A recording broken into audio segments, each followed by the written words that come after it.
this sequence in this diagram here. Here we can see the Katara grids rotating, and as they rotate, they expand in size.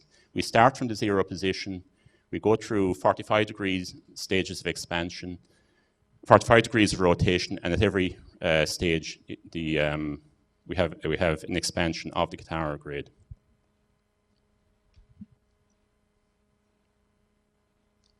Okay. Now, to summarize then, the Krystal spiral is based on the Katara grid as a foundation stone for expansion within our universe, within our creation. The Katara grids rotate about our common azure point, the central seed atom at the center, and they expand from there. That's where all expansion arises from. Now, the azure center is the center for the, not only is it the center for the Katara grid, it's also the center for the spiral. The spiral is effectively rotating around, around that azure point in the center of the Katara grids. So the spiral at every stage holds connection to this center. Now, this diagram here, it shows the outline of the Katara grids as they expand.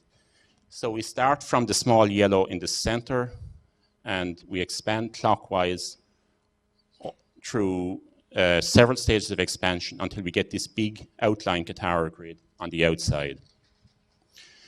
Now, we can see that at every stage of expansion, the Krystal spiral, if we join the 12 points of all the Katara grids, they will form a spiral that reflects the expansion from the original Katara grid at the center. Now, each point on the spiral holds connection through the center. If we look at the Katara grids, we can see that the vertical central column of the Katara grids connects each point on the spiral to the center. And in fact, this central vertical column within the Katara grid, it forms an arm for the spiral. It forms the radius for the expansion of the spiral. So every point on the spiral connects back to the center through the central vertical column of its associated Katara grid. So we have direct connection of every point to the center. The radius are these blue lines. The central vertical column connecting the center of the spiral. The center of the Katara grid is also the center of the spiral. All the Katara grids are rotating with a common center point, and this point has direct connection to source. So all the Katara grids have a common center point, and this also is the center point for the spiral. And each point in the spiral is connected through the center point, through the central vertical column of the associated Katara grid, and that forms a radius or an arm for the spiral. So these are the blue lines. You can see them here as they expand outwards from the center to here, to here, to here, and so on, all the way out. So the Krystal spiral expands it doubles for every 90 degrees of rotation. And this derives from the width-to-height ratio of the Katara grid. And this number 2 is the key to the Krystal spiral. Now, in between the 90 degrees, we have the 45 degrees expansion. And for every 45 degrees stage of expansion, the spiral increases, the Katara grid and its spiral increases by a factor of the square root of 2. And that's a number we'll talk a little bit about in the next slide. Its number corresponds to 1.414. So the Krystal spiral, it forms a smooth exponential spiral that looks the same at every scale from the microcosmic to the macrocosmic. So this spiral goes all the way through creation, from the smallest particle, subatomic, atomic units, all the way out to the full extent of the cosmos. And it's the same shape at every stage.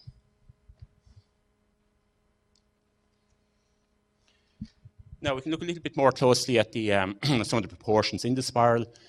We started out with a size 1. That's the foundation size for the Katara grid. We rotate through 90 degrees, and we increase the size by 2. So we go from 1 to 2. The next stage of 90-degree expansion, or 90-degree rotation, takes us through an expansion by 2 again, from 2 to 4. The next stage takes us again by an increase in size by 2, from 4 to 8, and then from 8 to 16. So these form the quadrant points on the spiral. So this sequence of expansion by 2, from 1 to 2 to 4 to 8 to 16 and so on, these numbers correspond to the quadrant points on the spiral, and these are the most important points on the spiral. Now, in between the quadrant points, if we divide the 90 degrees into two 45 degrees, we get a set of 8 octant points. And between each of these octant points, we have an increase in size, not by 2, but by the square root of 2. The square root of 2 represents a halfway stage in multiplication from 1 to 2. Now, just to refresh a little bit on what exactly is the square root of 2, if we take a square of side 2, if we multiply two numbers, 2 by 2, to get 4, that's squaring the numbers. The reverse process is going from taking the area of the square as 4 and going back to 2. And that involves finding the two numbers that multiply together to get 4. Now, if we take an area, a square of area 2, we can ask what would the length of the sides be? In other words, what two numbers would I need to multiply together to get the area of 2? It turns out that the numbers I would need to multiply are, we say, 1.414 multiplied by 1.414. So this, it's the reverse process of squaring a number, and it's referred to as the square root. Now, we can get these numbers, we can get this square root. If we take a square sides of side 1, the diagonal on that square, the length of that diagonal is the square root of 2. It's this factor 1.414. So this is the stage of expansion, the degree of expansion that arises every 45 degrees. It increases by the square root of 2. Now, the square root of 2 represents a halfway step. In other words, I go from 1, multiply by the square root of 2 by 1.414, multiply it by that same number a second time, and I get 2. So it's a halfway step in multiplication between 1 and 2.